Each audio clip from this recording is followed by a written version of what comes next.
Ya Rasulullah, salamun alaik, ya Rafi'a syani wa daraji.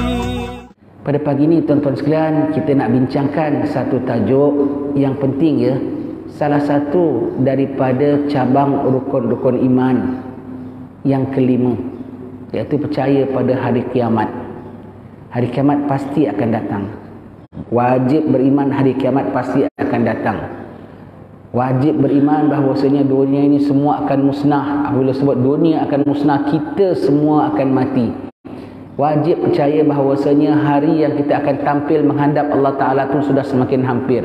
Hari tak boleh main-main. Hari tak boleh palsu-palsu. Hari tak boleh pura-pura.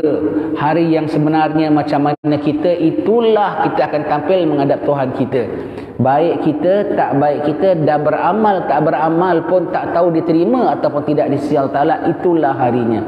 Hari yang sangat menakutkan bagi para nabi-nabi dan rasul-rasul. Hari yang ditunggu-tunggu, hari yang dinanti-nanti. Hari yang di mana pada ketika itu para malaikat pun gementar. Hari yang pada lepas itu, terus lepas itu keputusannya sama ada kekal dalam syurga ataupun kekal dalam api neraka. Namun hari itu sangat besar, hari itu sangat hebat. Sebelum menjelang hari itu nanti, sebelum sampai finalnya, kita kena tunggu 50,000 tahun berdiri di padang mahsyar. Dan kita sedang menuju alam sananya. Sudah tentu hebat. Dan sekarang yang kita nak bincangkannya sebelum menjelang kiamat itu. Sebelum menjelang kiamat itu, tuan-tuan sekalian, kalau dah kiamat lah, kiamat dua ya. Satu kiamat musnah, satu kiamat bangkit. Kiamat musnah, hancur lebur. Bulan, bintang, matahari, bumi, planet, Jupiter, Mars, itu kecil. Segala angkasa raya, semua digumpal jadi satu oleh Allah Subhanahu Wa Taala dengan perkasanya. Allah Ta'ala gulung bumi dan langit semua dengan tangannya yang maha kuasa. Dan Allah Ta'ala bilang, aku raja dari segala raja. Mana raja-raja bumi? Allah. Hari Allah Ta'ala menunjukkan keperkasaannya. Allah Ta'ala menunjukkan jabarnya. Allah menunjukkan kaharnya. Allah Ta'ala menunjukkan hebatnya. Kiamat hancur, takut, seram, habis semuanya. Dan selepas kiamat hancur, kiamat binasa, kita berselang dengan waktu tempoh 40 perenggan waktu, akan berlaku pulanya kiamat bangkit. Kiamat bangkit lebih dahsyat daripada kiamat hancur tu. Kita ingatkan dah biar hancur binasa tu adalah dah menyeramkan dan menakutkan ya. Itu setakat binasa dan hancur dan habis dan tamat dan tutup sahaja dan mati sahaja. Kiamat bangkit lebih menakutkan daripada kiamat hancur binasa itu. Kiamat bangkit lagi, kalau kiamat binasa itu dah mati dah. Dah habis dah. Tetapi kiamat bangkit dah mati hidup balik. Kiamat bangkit nak kena hisab.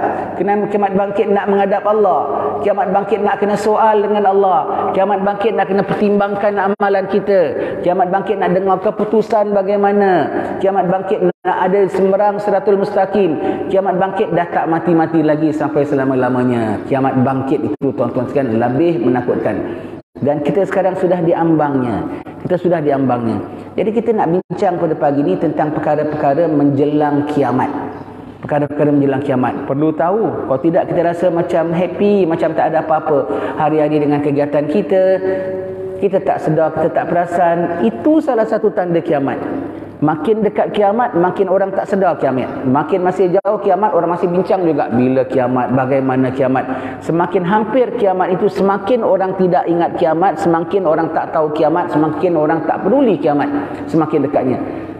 Langit terbelah, orang masih beli belah di pasar raya. Langit terbelah, orang masih kasih bersihkan tempat unta dia. Sampai begitu sekali. Jadi orang tak sedar bahawa kiamat sudah dekat, sudah hampir tiba. Makin lalai manusia dan tak boleh tidak, perlu ada persiapannya. Dan apabila menjelang kiamatnya tu, perkaranya tu sangat hebat. Tapi Allah Ta'ala sebetulnya setiap tanda kiamat tu adalah rahmat daripada Allah Ta'ala. Walau tanda-tandanya itu merupakan perkara yang menakutkan, yang mengerikan sekalipun, itu pun rahmat Allah Ta'ala mempersiapkan kita untuk waktu itu. Pagi ini kita nak bincang tentang hal ihwal sebelum mendatangnya kiamat, iaitu tanda-tanda kiamat dia. Agak-agaknya yang kita dengar sana sini orang cakap akhir zaman dah sampai penghujung.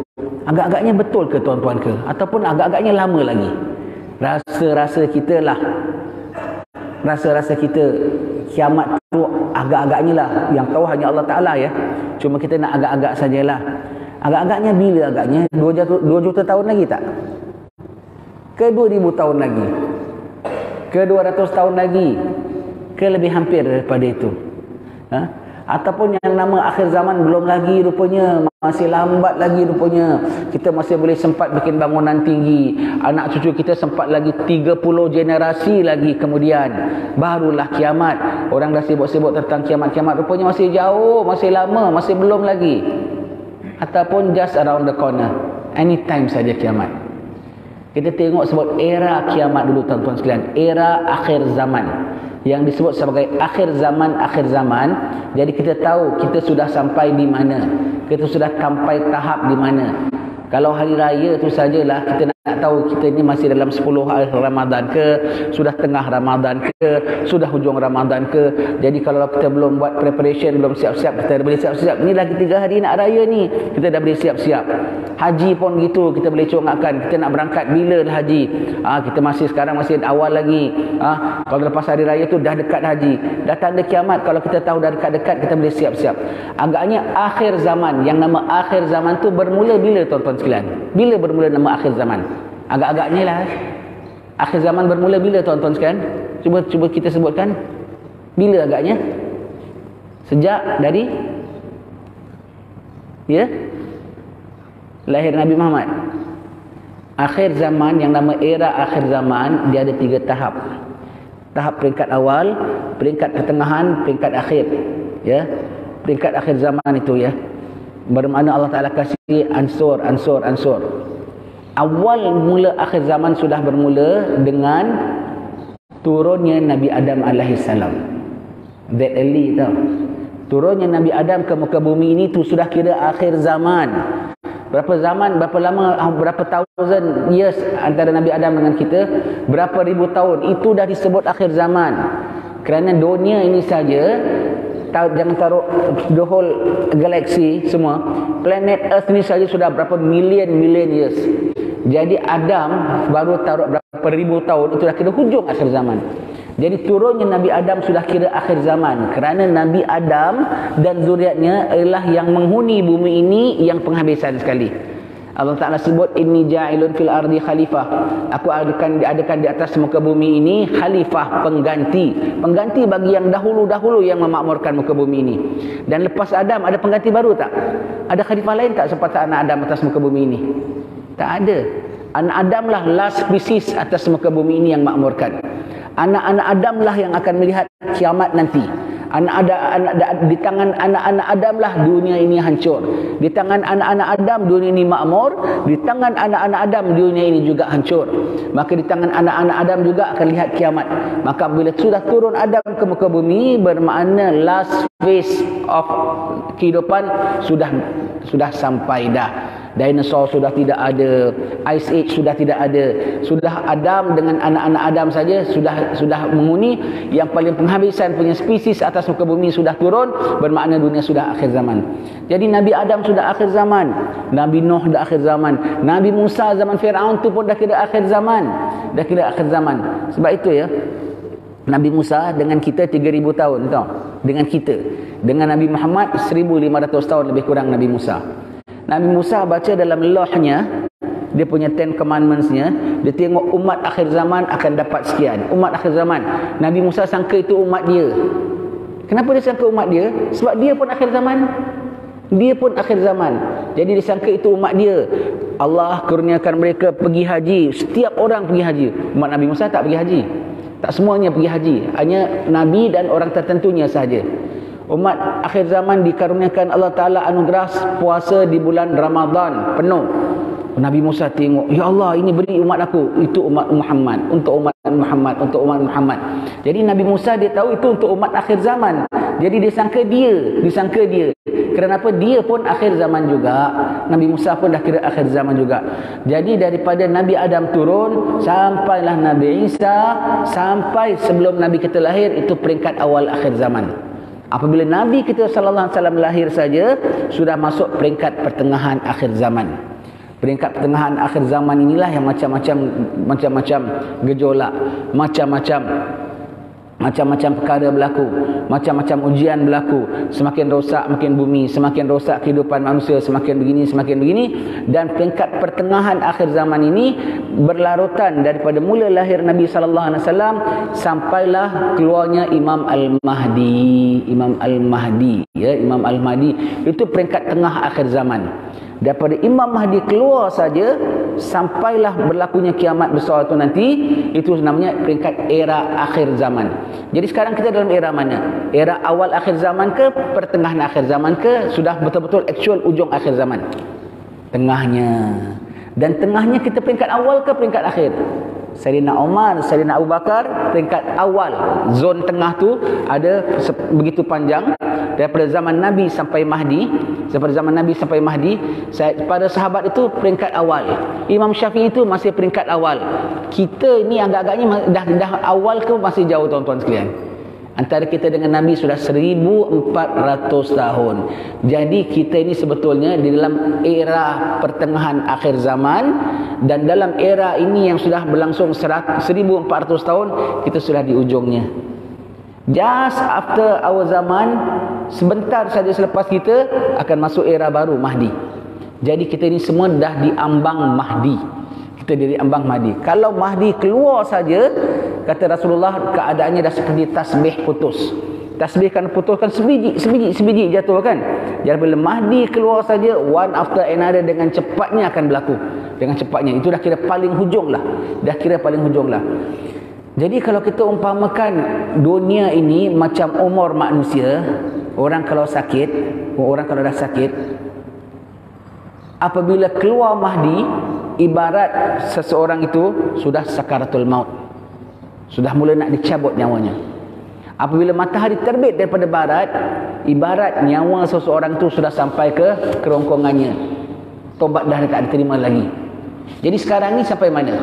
Sekarang ni ibarat just before sakaratul maut. Kalau orang sebelum sakaratul maut, dia sihat tak? Sakit. Dah mula sakit, dah mula demam, dah mula tak kuat. Inilah alam kita. Sekejap panas, sekejap sejuk, sekejap hujan semau-maunya, sekejap berbulan-bulan tak hujan. Allah. Sekejap kalau dah hujan, sekejap aja banjir. Tak pada musimnya. Tak biasa pada tempat yang banyak hujannya. Dan tidak dengan kadar yang biasanya. Berubah. Orang sakit kan begitu. Orang sakit kan keadaannya begitu. Tidur tak pada waktunya, makan tak pada waktunya, menggigil tak pada waktunya. Allah. Dan keadaannya makin teruk. Itulah dunia sekarang. Dunia dalam peringkat sakit tenat, tuan-tuan sekalian. Dunia dalam peringkat sakit tenat. Hujan selebat-lebatnya sampai sekejap aja naik banjir. Sekarang tempat saya di Batu Pahat tengah banjir. Allah, puluh ribu, kesian tuan-tuan sekalian. Nak jelang Ramadan, kita serukan tuan-tuan kita semua yang dalam tak kena banjir ni, ulurkan derma walau banyak walau sedikit. Kesian nak menghadap Ramadan, puluhan ribu tau. Kita nak adakan function, siapkan makan untuk 1000-2000 orang saja, prepare beras, masak begitu. Ini hari-hari nak kena siapkan makan, 3 kali makan untuk puluhan ribu orang secara mendadak.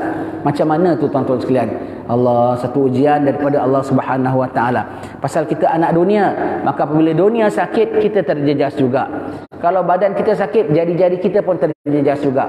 Kalau kita sakit, kita demam, kuku kita pun sakit juga. Rambut kita pun tak terurus juga. Begitulah dunia ini sudah sakit tenat. Maka anak-anak dunia pun dalam keadaannya, kita sekarang dalam keadaan yang begitu kritikal sekali. Apabila dah tak hujan pulaknya, dulu kalau musim hujannya sejuk tau. Walau tak hujan pun berhenti sekejap, cuacanya sejuk. Sekarang 1-2 hari aja hujan berhenti, dah sepanas-panasnya rasa teriknya. Macam tak hujan dah 2-3 minggu. Subhanallah, kita bilang cuacanya betul-betul dah berubah. Itu semua tu dah menunjukkan dah akhir zaman. Jadi apabila kita tahu tentang akhir zaman, bukan hanya kita bilang dah akhir zaman, dunia dah rosak dah gitu. Kita hidup dalam akhir zaman itu. Kita hidup dalam tanda itu. Dan macam-macam perkara akan berlaku. Kita menempuhnya bersama. Sampailah hujungnya. Sama ada hujung kiamatnya ataupun hujung kitanya ketika dalam era itu. Kalau kita hidup di pasar, kita jalan di pasar, kena jaga tak? Jaga, takut termacik air kotor, takut kena copet duit kita. Kita kena jaga. Kalau kita di masjid, lain lagi kita kena jaga. Kalau kita di pekan, lain lagi kita kena jaga.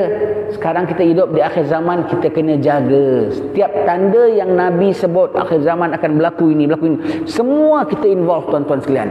Semua kita involve. Kalau kita tidak jaga, kita pun terlibat dalam itu sama. Jadi semua tanda-tanda akhir zaman bukan hanya untuk kita tengok, untuk kita lihat, untuk kita mengeluh, oh dah sampai. Tetapi untuk kita jaga diri kita, ahli keluarga kita. Ada rosaknya, ada peranannya, ada perlu menyelamatnya, ada lebih dahsyatnya lagi akan datang. Jadi kalau tak tahu, nanti kita kena caught off guard. Kita terperanjat, surprise, kita tak tahu, tiba-tiba kita dah terlakukan perkara-perkara salah yang ditegah oleh Allah Ta'ala. Akhir zaman ini akan berlaku macam-macam perkara yang sangat-sangat menakutkan dan huru-hara, tuan-tuan sekalian.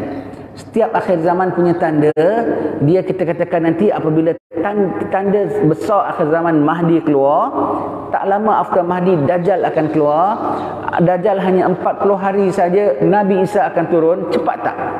Dalam tempoh Mahdi Dajjal akan keluar. Dajjal hanya 40 days saja. Dalam hanya 40 days. Tapi itulah fitnah paling besar dalam sejarah anak Adam. Fitnah paling besar itulah era Dajjal. Zaman Hitler pun tak macam zaman Dajjal. Zaman World War I, World War II pun tak macam zaman Dajjal. Zaman Fir'aun, zaman Namrud pun tak macam zaman Dajjal punya dahsyat, tuan-tuan sekalian. Zaman dahsyat. Kalau sekarang punya era, kita masih dalam peringkat pertengahan ini, kita diuji dengan macam-macam, ada berhiburan, keduniaan, maksiat, kepalsuan, palsu di kalangan siapa? Alim-alim ulama sekalipun palsu, tuan-tuan sekalian. Nabi sebut akhir zaman, orang awamnya jahil, orang alimnya fasik. Allah, tak keteruk tu, tuan-tuan sekalian. Awamnya jahil, alimnya fasik. Alim di kalangan orang pemimpin alimnya, tahu hukumnya, bahkan ada hafal Qurannya, tapi hari-hari membuat perkara-perkara yang ditegah oleh Allah Ta'ala. Tak fasik tu namanya. TV masih tengok, radio masih dengar, duit masih suka, pujian orang masih suka. Allah, tak kata fasik namanya, tuan-tuan sekalian. Walau tak pergi kelab malam sekalipun. Aku orang alim, aku ustaz mengajar di masjid. Ya, kelab malam memang tak pergi. Maksiat-maksiat lain banyak. Maksiat dunia, maksiat hati, maksiat suka wang, maksiat suka tu, semua masih ada lagi. Allah, tak kita seram era itu, tuan-tuan sekalian, ya. Apabila Mahdi dah keluar, akan berlaku, dan terus apabila Nabi Isa takbir selama 40 tahun, lepas Nabi Isa saja, hanya boleh dibilang hari saja akan ledaklah semuanya. Dan kita sedang menuju era itu. Pada era yang kita mengatakan fitnah akhir zaman itu nanti, pada zaman Nabi Imam Mahdi dan Nabi Isa, yang nak direbutnya, yang akan rosaknya bukan hanya cuacanya pun akan beda. Sekarang cuaca kita tengok teruk. Zaman Mahdi, zaman Isa lebih teruk lagi. Kalau dah kemarau tak ada air langsung, satu titik tak turun. Sekarang tengah sebanyak-banyaknya. Sekarang tengah prepare untuk waktu itu. Dia kalau dah banyak keluar, bermakna apa? Dah habis. Jadi kalau dah hujan dah banyak sangat keluar, mencurah, tak lama dah nak kering dah. Kita kena faham keadaannya. Tak lama dah nak kering. Pada zaman zaman Imam Mahdi nanti akan berlaku kemarau sekemarau-kemaraunya. Akan berlaku kelaparan, kebulurannya. Sampai tak ada apa nak makan sekalipun. Hanya ucap tasbih, subhanallah, subhanallah, subhanallah. Itu dia punya situasi keadaannya. Tapi yang lebih menakutkan sekali ialah apa? Pertaruhannya lah iman kita, tuan-tuan sekalian. Kalau sekarang setakat cuaca. Kalau sekarang yang kita digoda dengan nafsu, maksiatnya, hiburannya, zinanya, araknya, Allah, di sana sini dah macam perkara biasa saja. Allah, kalau kita tak jaga, next tahap ialah yang diujinya ialah apa? Imannya masih pakai songkok, masih ngadap kiblat, masih ucap la ilaha illallah Muhammad Rasulullah, zahirnya saja, tapi hakikatnya sudah bukan lagi. Itu yang ditakutkan. Yang direbutnya ialah pada akhir zaman tu yang ditakutkan ialah imannya. Dan sekarang kita sudah dalam tahap sekarang tengah dalam tahap nak dijahatkannya kita. Iblis sudah tahu, dia lebih monitor daripada kita, dia lebih pantau daripada kita perkara akhir zaman ini. Dia tahu janji dia dengan Allah Ta'ala sudah sampai pada penghujungnya. Maka sekarang ni dia tengah betul-betul all out nak cari seberapa ramai member dia untuk bersama-sama dalam api neraka. Iblis, ya, Iblis. Sekarang ini dia punya proses ialah dia nak memfasikkan kita. Dia nak menjahatkan kita. Sebab itu kita lihat banyak arak, banyak judi, banyak zina, banyak hiburan. Apabila iman sudah makin lemah, apabila maksiat sudah berluasa, apabila orang baik pun sudah jadi jahat, next step ialah untuk mengkafirkan kita, tuan-tuan sekalian. Jadi kalau kita tak jaga pada this era, macam mana nak jaga this era? Sedar pun tidak, tahu pun tidak, ambil berat pun tidak, agak-agak kita jaga ke? Sebab itu kena tahu. Kalau kita tak tahu jaga, kita tahu pun eranya dah masuk, tahu pun tidak, concern pun tidak, agaknya nak jaga ke? Mau tak mau, tahu tak tahu, kita sekarang sedang nak direbut oleh iblis dengan kuncu-kuncunya, nak dijadikan daripada baik kepada jahat. Nak dijadikan kita sekarang dalam proses nak jadikan kita fasik sefasik-fasiknya, lemah selemah-lemah imannya. Sampai satu tahap nanti dengan mudah dicabutkan imannya. Apabila dah keluar Dajjal, yang dimatlamatkan ialah imannya, tuan-tuan sekalian. Imannya yang dimatlamatkan. Di bawah mereka sederhana, sejahtera hidup, ada makan, ada comfortable, selesa di bawah Dajjal. Tetapi yang ditakutkan imannya, tuan-tuan sekalian, iman yang diambil. Dan semua yang ikut Dajjal tu masih merasa bahawasanya dia tu beriman. Masih merasa dia tu beriman, dialah pegang Islam yang betul, bahkan dia sembah Tuhan yang betul. Dajjal tu, na'udzubillah min zalik. Tak ketakut, tuan-tuan sekalian. Kalau kita tak jaga sekarang, kita akan masuk era itu dan kita tak terpandu. Kita jaga dari sekarang, kita kuatkan iman kita, elakkan maksiat, kita lulus peringkat ini, insya-Allah boleh lulus peringkat berikut. Takkan Nabi bilang pada akhir zaman nanti, sekarang dah mula nampak. Petangnya mukmin, paginya kafir. Paginya mukmin, petangnya kafir. Dululah ya, kita masih kecil-kecil dulu, dengar hadis ini, ustaz kita bilang pagi mukmin, petang kafir, petang mukmin, pagi kafir. Kita heran tau. Agaknya petang pergi masjid, besok pagi pergi tokong ke? Pagi pergi masjid, petang pergi gereja ke? Bukan begitu. Sekarang dah nampak banyak, tuan-tuan sekalian. Banyak orang cakap tentang akidah semau-maunya. Tuhan bersifat macam manusia, Tuhan ada tangan, Tuhan ada kaki, Tuhan duduk atas kursi macam kita. Tuhan dia bilang duduk kursi, dia duduklah. Dia bilang dia duduk atas kursi, tapi tak macam kita. Dia tak macam kita. Dia tidak bersifat dengan manusia. Orang sifatkan Tuhan semau-maunya. Allah, cuma kita tak nak sebut saja, itu semua sudah keluar. Cuma itu akidahnya sudah tidak atas landasan lagi. Orang katakan orang kafir semau-maunya tau. Tak tahu dekat tempat tuan-tuan ada ke tidak. Setengah tempat orang mudah tau. Nampak orang amal sikit, baca maulid ke, ini syirik, ini kafir. Orang pergi kubur, ziarah makam wali-wali, ziarah makam orang salih, ziarah makam Nabi itu saja orang bilang syirik. Allah. Orang syirik tu apa? Maknanya menyengutukan Allah tau. Kafir tau. Nabi dah mengatakan, orang kalau satu orang mengatakan fulan kafir, salah satunya kafir. Tak dia kafir, yang bercakap tu kafir. Kalau kita bilang, Acong, Mutusami, awak kafir, memang dia kafir. Tapi kalau kita mengatakan satu orang yang dia bukan kafir, kita bilang dia kafir, kafir tu kembali kepada yang punya diri. Bermakna kita mengatakan orang yang syahadatnya tu clear sebagai kafir. Allah. Sekarang mudah tak kita dengar orang cakap syirik, kafir? Allah. Bid'ah jangan cakap lah. Mula-mula disebut bid'ah, terus bawa dia punya charge, dia punya dahsyat. Ini bid'ah, syirik. Allah. Pergi kubur dia bilangnya bid'ah, terus syirik. Baca maulid, ini bid'ah, syirik. Kenapa kau mendewakan Rasulullah? Astaghfirullahalazim. Sini ada baca maulid tak masjid ni? Ada baca maulid dia?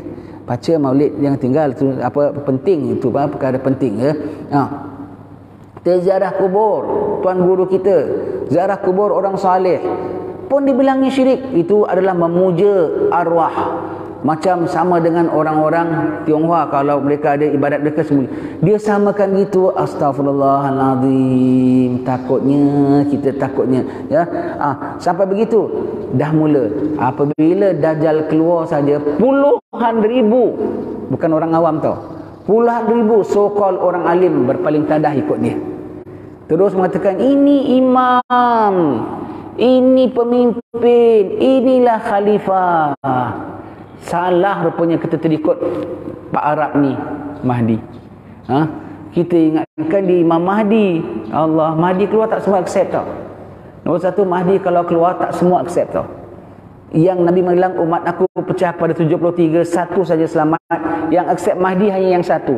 Yang 72 tu semua tak accept Mahdi. Yang akidahnya bukan ahli sunnah wal jamaah, semuanya reject Mahdi. Pasal apa? Dia tengok gayanya tak macam dia. Dia tengok bawanya tak macam dia. Cara pakaiannya tak macam dia. Dia tengok ini bukan Mahdi, ini buat bid'ah, baca maulid, baca tahlil. Ini bukan Mahdi. Tak ada kelas, tak ada hebat. Sebab dia pada dia yang nama ulama tu pun kena kelas dengan hebatnya, nampak gahnya. Mahdi very zuhud, Mahdi wali, lebih kurang macam Habib Ali bin Ja'far dia punya gaya dia. Mahdi, dia tengok Mahdi dia tak selera, tetapi pasal dia ahli sunnah wal jamaah, dia ikut juga Mahdi. Tetapi dia tak selesa bawah Mahdi. Sebab apa? Dia biasa keduniaan. Jadi orang alim pun keduniaan. Apabila keluar Dajjal saja, inilah yang sebetulnya, ini yang sepatutnya puluh ribu alim ulama keluar ikut dia tau. Kalau dah alim-alim ulama kita lah ditakuti, apatah lagi orang-orang yang lemah macam kita, tuan-tuan sekalian. Itu dia punya, kita sedang menuju tau. Jangan sebut kemaraunya lah, jangan sebut wabaknya lah, jangan sebut tentang apa kebulurannya lah, tentang imannya tu yang paling penting. Imannya tu paling penting, tuan-tuan sekalian. Jadi kalau kita tak tahu kita sudah dalam era akhir zaman, kita akan buat sesuka hatinya. Kita rasa aku dah ibadat, kita rasa aku dah bina masjid, kita rasa aku dah jemaah masjid, kita rasa, tetapi ibadat kita betul ke tidak, tepat ke tidak, nak tengok ibadat kita betul ke tidak, kita di atas betul ke tidak. Di samping kita melakukan ibadat, kita melakukan maksiat ke tidak. If real kita punya lakukan ibadat, maksiat kita pasti berkurangan, sembahyang aja, kalau betul kita sembahyang, inna salata tanha 'anil fahsya'i wal munkar, sembahyang mencegah pergi depan munkar. Kita sembahyang tak tinggal, tapi mata masih pandang maksiat tak, mulut masih pandang, masih cakap maksiat tak, telinga masih dengar maksiat tak, benda halal haram kita masih jaga ke tidak. Allah ya. Kalau kita bermakna sembahyang kita tu banyak ada question marknya. Kita puasa, as-saumu junnah, puasa itu sebagai junnah. Selama ni puasa kita dapat bentengi kita ke tidak? Puasa kita dapat jaga kita ke tidak? Kalau kita dah puasa masuk Ramadan, keluar Ramadan, hal kita masih begitu juga, puasa kita tidak jadi ada hasilnya. Allah, begitu ya. Jadi zaman ini ya, jadi kita kalau kita tak sedar, kita tak tahu, kita ingat kita ditipu dengan sembahyang, kita ditipu dengan puasa. Kita ibadat semua, syaitan tak kacau, syaitan galakkan lagi, tetapi semuanya ibadat yang rosak belaka, ibadat yang tak memelihara kita. Allah, ibadat tak memelihara kita. Jadi kita tak nak yang begitu. Kalau kita sedar ini zaman sudah akhir, kita pasti cari jalan ibadat yang sebetul-betulnya. Sembahyang yang dapat memelihara kita, puasa yang dapat memelihara kita, zakat, haji, iktikaf, masjid, semua yang dapat memelihara kita. Kalau kita tak sedar, kita buat sambil lewa, kita buat sembahyang yang rosak, kita buat iktikaf yang rosak, cara mendidik anak isteri kita, cara yang rosak, dan kita rasa kita masih dalam Islam lagi, kita rasa kita masih very Islamic lagi, kita rasa kita masih dalam lagi umat yang patuh lagi. Padahal slowly kita dah makin jauh daripada landasan. Kita dah mula makin ditipu, sudah semakin tidak dekat kepada Allah Ta'ala. Kita lalai dan kita tak sedar lalai. Orang yang dah tentu lalai, pergi kelab malam, pergi apa semua, dah tentu tahu lalainya. Yang ditakuti yang tak sedar lalai. Dikamuflagekan kelalaian itu dengan salat dan puasa dan baca Quran. Boleh jadi ke orang yang baca Quran sembahyang tu masih lalai? Boleh jadi kalau kau buat tak kerana Allah Ta'ala. Boleh jadi kau dah sembahyang, dah puasa, dah baca Quran masih lalai kalau kau buat tak kerana Allah, dan kau buat tidak dengan rohani yang betul, dan kau buat tak ikut prosedur, kau buat kerana dunia, itu masih belum dikira sebagai ibadat lagi. Masih belum dikira sebagai ibadat lagi, ya. Apatah lagi kalau ibadatnya tak ikut prosedur yang betul daripada Rasulullah, kita sangka kita ibadat, rupanya tidak. Semua tu tipu-tipu daya akhir zaman, tuan-tuan sekalian. Tipu-tipu daya akhir zaman, ya. Akhir zaman apabila berlaku, Nabi kita sallallahu alaihi wasallam ditanya oleh seorang yang datang kepada Nabi. Nabi sedang duduk di Masjid Nabawi dengan para sahabat, ada Sayyidina Umar di situ. Datang seorang laki-laki. Ini hadis masyhur lah. Pakaiannya putih bersih, rambutnya hitam kilat. Tetapi tak ada orang kenal. Tengok dia punya very tidy, very neat, macam orang lokal. Sebab orang lokal dia kemaslah. Tetapi tak ada orang kenal dia. Nak bilang dia orang musafir, dia very kemas sekali pakaiannya. Bersih, rambutnya hitam kilat. Tak ada gaya musafir. Orang musafir berdebu, orang musafir baju tak terurus. Nak bilang dia orang musafir, bentuk dia cantik. Nak bilang dia orang lokal, tak ada satu orang kenal. Orang pelik, Sayyidina Umar pelik. Dia datang duduk dengan Nabi rapat betul, lutut bertemu lutut. Dia letak tangan di atas riba Nabi. Lagi Sayyidina Umar heran, siapa ni yang datang? Siapa ni datang? Dia tanya kepada Nabi, khabarkan aku tentang Islam. Nabi sebut rukun Islam yang 5. Betul engkau. Hai, lagi heran Sayyidina Umar. Dia tanya, dia bilang betul. Siapa ni? Apa salah? Dia yang bertanya, dia pula membetulkan. Khabarkan aku tentang rukun iman. Nabi sebut rukun iman yang 6. Betul engkau. Lagi heran Sayyidina Umar. Kemudian dia tanya tentang ihsan. Itulah rukun agama kita, Islam, iman, ihsan, ya. Tanya tentang ihsan. Nabi kita sebut, anta'budallaha ka'annaka tara fa illam takun tara fa innahu yarak.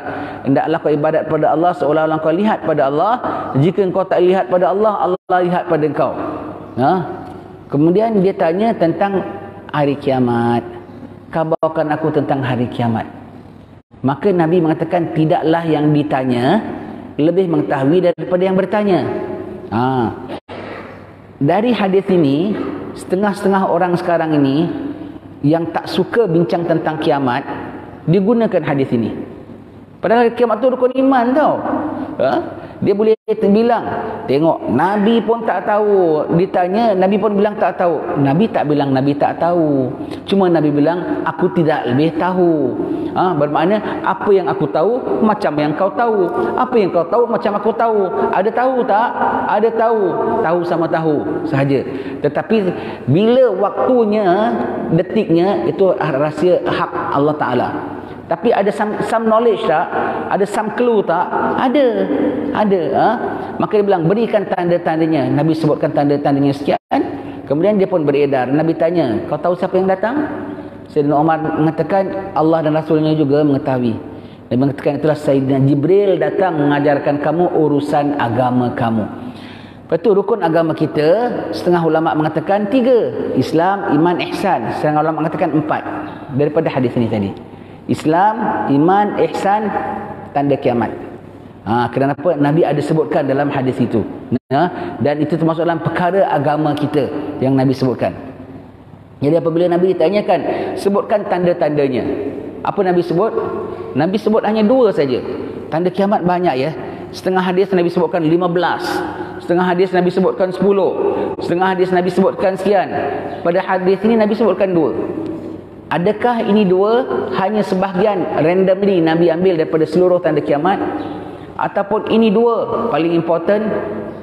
Sebetulnya yang Nabi sebutkan tanda kiamat 2. Segala tanda kiamat yang kita nampak adalah subtopik daripada yang 2 ini. Ini 2 lah yang main tanda kiamat. 2 tanda kiamat ini yang main. Yang bawah itu semuanya kiranya branch-branchnya semua. Di bawahnya itu. Sebutkan aku tanda kiamat. Nabi bilang, apabila kau lihat orang perempuan melahirkan cik puannya. Maknya hamba sahaya, anaknya cik puannya, mistressnya. Yang kedua, Nabi bilang, apabila kau melihat orang yang jalan kaki ayam, tak pakai baju, ternak kambing, badui, bikin bangunan tinggi-tinggi pecakar langit. Kalau badui itu bukan badui negeri Arab saja, badui tanah Melayu pun ada juga. Dulu toreh getah, sekarang bikin bangunan tinggi-tinggi, sama. Sama juga, sama. Badui.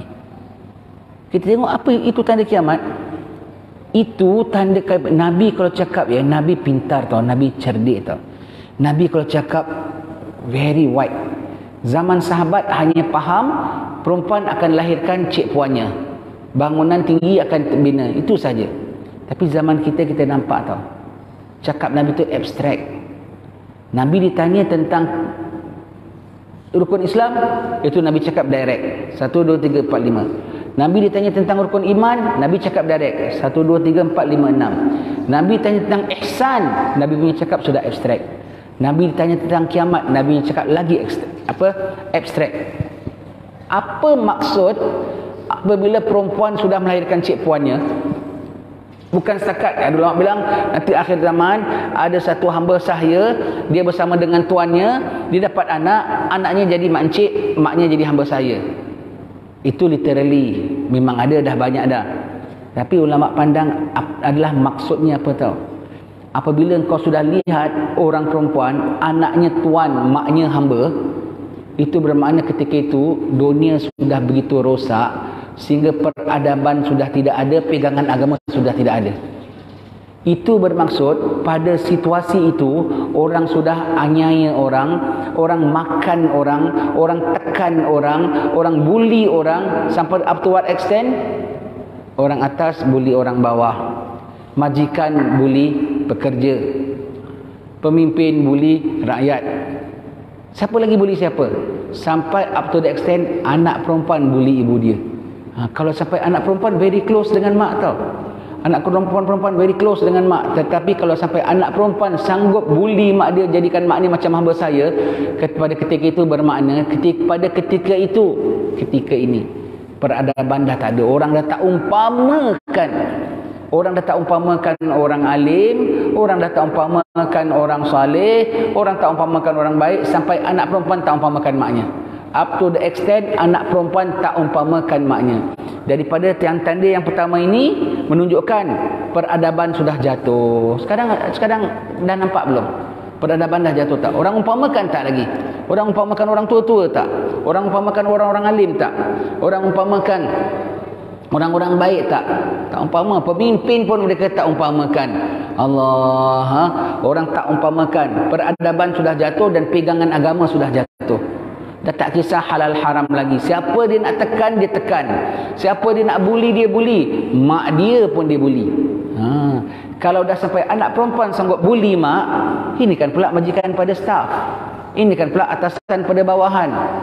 Pada ketika itu Nabi sebut, apabila kau lihat seorang perempuan melahirkan cik puannya, kita ingatkan what's behind that? What's the message behind perempuan melahirkan cik? Behind that means peradaban sudah tidak ada, orang dah tak umpamakan orang, dan pegangan agama sudah tidak ada. Next tanda Nabi sebut yang Badui bikin bangunan tinggi. What message we can see behind that? Apa message? Badui, dia punya Badui dengan orang asli lebih kurang tau. Tempat dia dalam. Sampai sekarang Badui ni PL dia lain macam sikit. Kita kau tengok Badui negeri Yaman, sampai sekarang pesen dia sama macam Badui zaman Rasulullah. Lebih kurang lah begitu je. Dia tak jaga peradaban. Miskin, hidupnya segat gembala kambing itu. Tiba-tiba kat tempat dia ada telaga minyak. Jadi kaya raya. Orang lah, umpamanya lah minta maaf. Sini kan banyak orang asli lah kan. Dia duduk kat hutan, dia buru, dia apa. Sekali rupanya kat tempat dia jumpa emas, umpamanya lah. Apa kita nak bikin? Kita allow dia bikin bangunan tinggi-tinggi tak? Awak sekarang ada emas banyak. Kalau awak suruh dia bikin bangunan tinggi-tinggi, nombor satu dia boleh manage tak? Dia pandai bikin, dia boleh bikin dan dia boleh manage tak? Tentu tidak. Dia akan minta tolong orang lain. Orang akan tipu dia, orang akan take advantage of dia. Satu lagi, dia baru keluar pada tamadun yang diperlukan untuk terus build up kekayaan ke? Apa yang paling perlu diajarkan dulu? Kalau kita jumpa orang asli dan baru masuk Islam gitu, apa mula paling diajarkan? Kita tahu ini orang asli baru masuk Islam, duit dia banyak tapi emas dia banyak. Terus kita suruh bikin bangunan tinggi? First of all, kalau kita jumpa, apa kita nak bikin dulu? Ajar dulu. Ajar agama dulu, betul tak? Ajar syahadat dulu, ajar sembahyang, ajar peradaban, ajar pakai baju. Sebab Nabi sebut dia tak pakai selipar, tak pakai baju. Ajar pakai selipar, ajar pakai baju, ajar bina rumah, ajar pergi sekolah, ajar didik anak, ajar masak, ajar hidup dalam masyarakat, ajar hidup dalam masyarakat, ajar undang-undang, ajar driving, paling tidak keperluan. Terus kau suruh dia nampak dia masuk Islam aja, dia keluar daripada hutan aja, terus kau kasih dia banyak duit, mari duit kau bikin bangunan tinggi-tinggi. Tak anyaya tu namanya. Anyaya dia dan anyaya. Itulah akhir zaman. Itulah akhir zaman. Dan apabila kita tengok orang-orang yang tak selayaknya bikin bangunan tinggi-tinggi, pada ketika itu bermakna pengendalian ekonomi sudah tak tentu arah. Orang yang tak faham itu, dan ini semua termasuklah di mana-mana tempat bikin bangunan tinggi, bangunan tinggi. Oh, tempat kami banyak bangunan tinggi. Siapa punya? Lokal punya ke? Kita punya ke? Orang lain punya ke? Setakat macam kita punya, ambil loan daripada orang lain, ambil kepakaran daripada orang lain, ambil takbir daripada orang lain, pinjaman daripada orang lain. Tak termampu bayar, tak akan benda tu diambil dia menjadi cagarannya. Kalau kita dah nampak orang-orang yang kampungan bikin bangunan tinggi-tinggi, itu maknanya pengendalian ekonomi sudah no good. They allow people to make money, actually people make use of them. People make use of them to take advantage on them.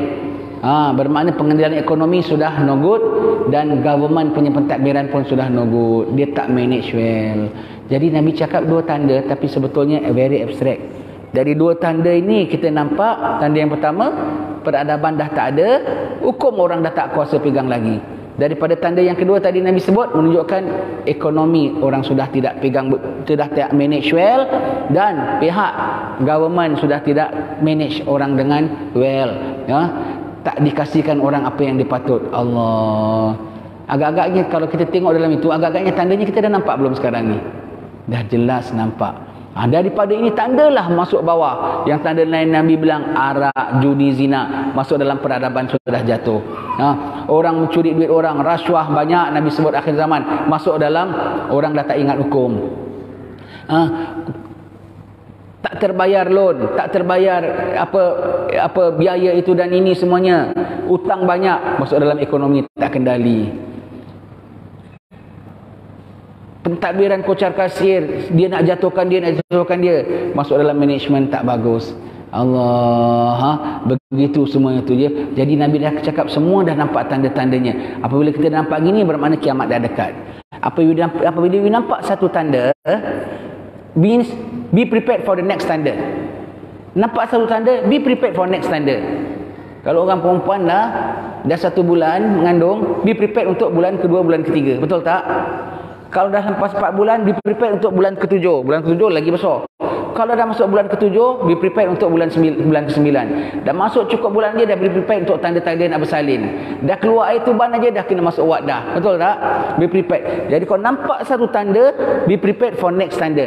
Nampak satu, bukan tanda nampak tanda, ingin dah akhir zaman, geling-geling saja. Dah nampak this tanda, be prepared untuk next tanda. Next tanda akan banyak maksiat berlaku.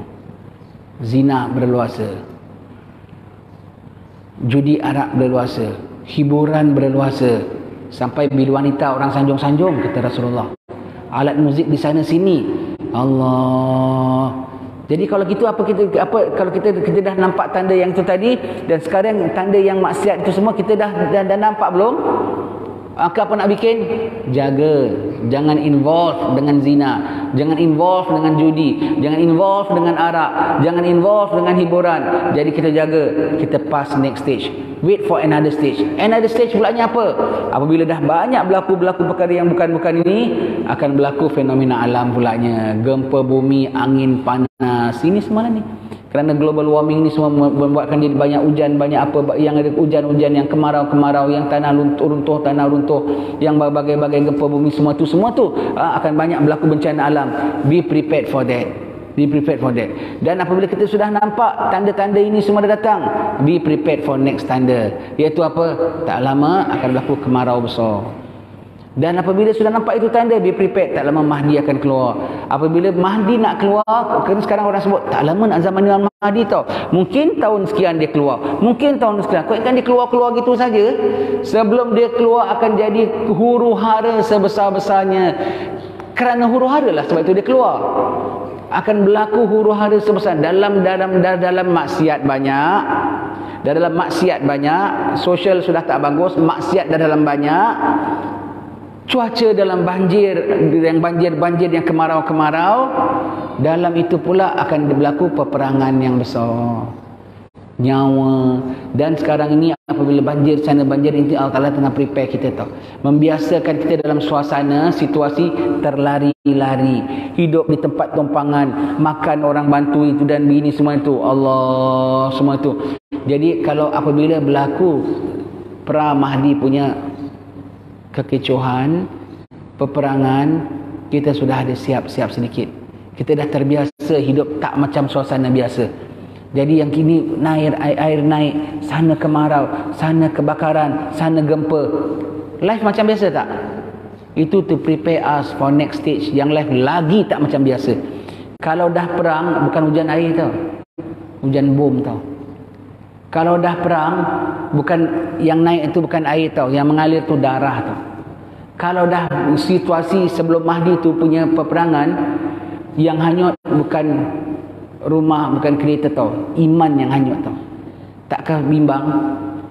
Perangnya lain, huru haranya lain, imannya pulaknya tercabut. Allah. Jadi so sekarang Allah tengah prepare us for that stage.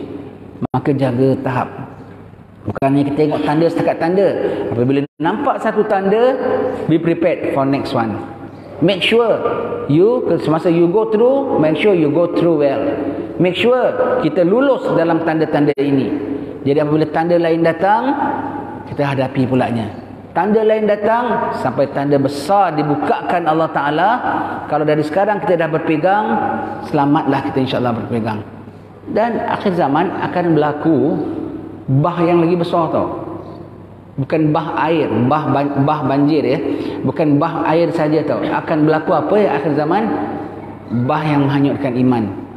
Di antaranya Nabi sebut, ahli bait Nabi adalah seperti bahteranya Nabi Nuh. Tak selamat kecuali yang naik padanya. Bermakna akan berlaku bah tau. Akan berlaku bah yang menghanyutkan iman orang, yang mengkaramkan Islam orang. Allah. Kalau bah Nabi Nuh tu semua tenggelam belaka. Puncak gunung paling tinggi sekali pun, mana tinggi? Gunung Santubong ke Gunung Everest? Mana lagi tinggi? Mount Everest ke Gunung Santubong? Sudah tu Mount Everest ya. Mount Everest tu sekarang, mungkin zaman dulu ada yang lebih tinggi pada Mount Everest. Itu pun karam 40 hasta tau. You just imagine. Jadi bah Nabi Nuh tu is untuk kita tengok comparison bah akhir zaman. Akhir zaman orang yang ilmunya tinggi pun akan karam juga. Kalau zaman itu gunung yang tinggi pun karam juga. Akhir zaman yang imannya tinggi, ilmunya tinggi pun akan karam juga. Kecuali yang menyelamatkan diri dengan pegang pada syariat sebetul-betulnya. Mana tak orang pegang agama macam pegang bara api, dia nak lepaskan saja. Pasal bahnya punya melanda boleh mengakibatkan orang yang tinggi puncak pun boleh karam. Kalau zaman Nabi Nuh, puncak gunung pun boleh karam. Kalau akhir zaman, puncak iman pun boleh karam lah. Nak kena jaga-jaga. Dan kita tak tahu akan berlaku bah yang begini dahsyat. Kita tak tahu kerana kita hanyut bersama. Kalau ada air kat sungai yang deras, kita atas pelampung kita dah rasa tak? Tak rasa. Kita seronok goyang-goyang atas air. Kalau nak tahu ada bah tak bah, nak tahu dah landa tak landa, nak tahu airnya deras tak deras, nak tahu dia dah naik tak naik, cuba kau paut. Kau jangan berada di atas pelampung yang tergoyang-goyang. Paut pada syariat.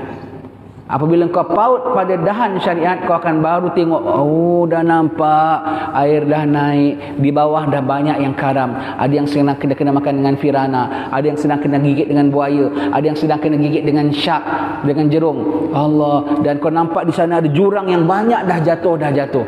Kalau kau tak pegang dengan syariat, kau flow, you follow the flow, kau jatuh sama-sama. Jadi pegang syariat. Pada ketika ni pegang syariat, dan nanti baru kau rasa difficult nak pegang syariat betul-betul, nak pegang halal haram, aurat wanita kita semua nak jaga, boleh tak boleh, nak cari yang halal, pure halal, difficult Baru kalau you pegang syariat, baru you rasa betul lah, dah banjir dah. Kalau you tak pegang syariat, you follow the flow, jatuhlah sama-sama. Itulah situasi akhir zaman, tuan-tuan sekalian.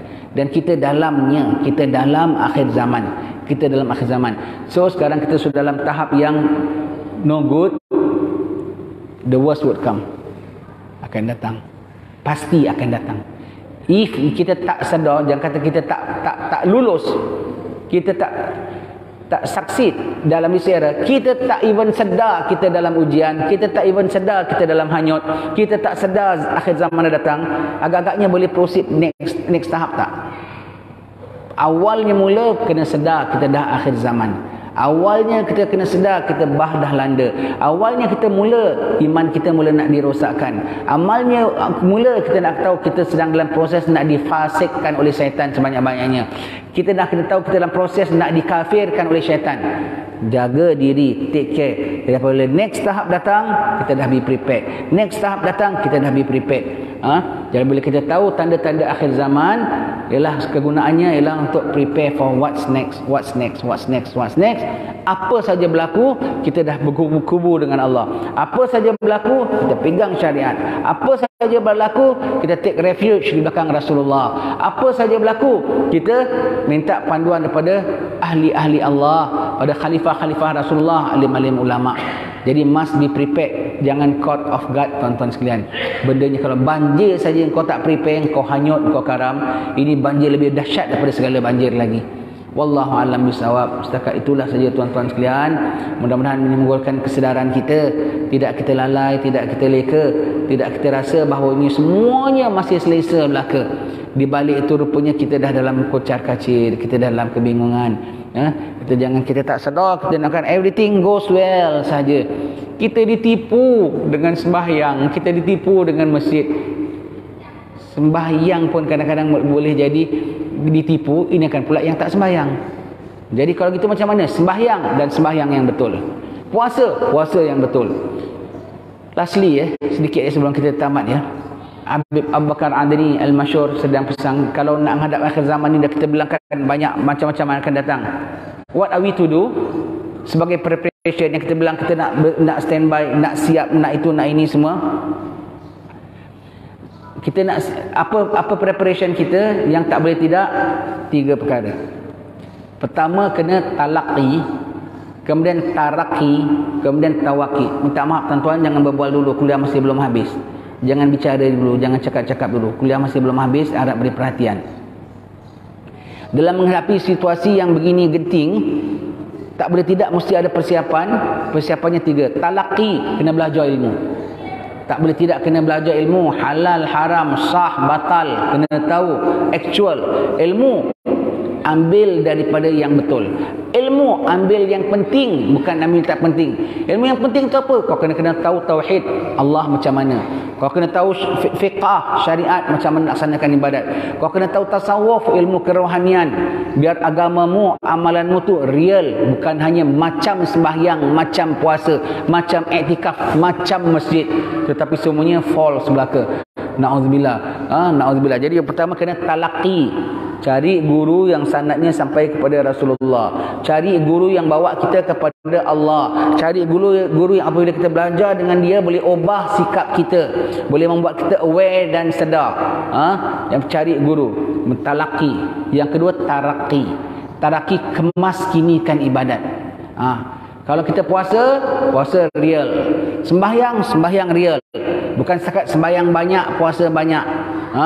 Bukan setakat bacaan bagus, bacaan yang menginsafkan hati, bacaan yang buat tawaduk, sembahyang yang membuat kita sedar, sembahyang mencegah daripada mungkar. Itu namanya taraqi, kemaskinikan ibadat. Bukan tambah ibadat, kemaskinikan ibadat. Penghabisan kena tawaki, jaga daripada dosa yang kecil-kecil, apatah lagi yang besar-besar. Yang kecil pun kena jaga, sebab dari dosa kecil lah syaitan bawa kita pada dosa besar. Dia pancing kita akhir zaman bukan dengan dosa besar, dengan dosa kecil. Orang kalau pancing ikan, mata kail tu besar ke kecil? Umpan dia pakai apa? Cacing kan? Cacing tu besar ke kecil? Kecil, tapi dapat ikan besar. Begitulah. Akhir zaman kita digoda dengan benda yang macam remeh. Small matter, maksiat kecil. Cakap tengok TV tu macam biasa. Itu aurat perempuan tu. Dengar radio, itu suara bidah wanita perempuan tu. Ada alat muzik tu. Kita rasa kecil. Dari kecil kita dipancing ya. Jadi perkara akhir zaman tu kena full of awareness, kena jaga, kena be prepared, don't be caught off guard, tuan-tuan sekalian. Nanti kita tak tertanggung, kita tertipu, nanti hanyut bersama.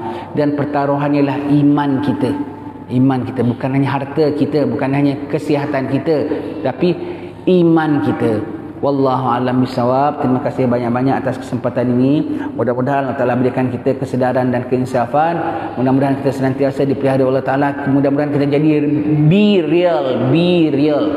Bukan hanya sampel. Bukan hanya sangat sampel.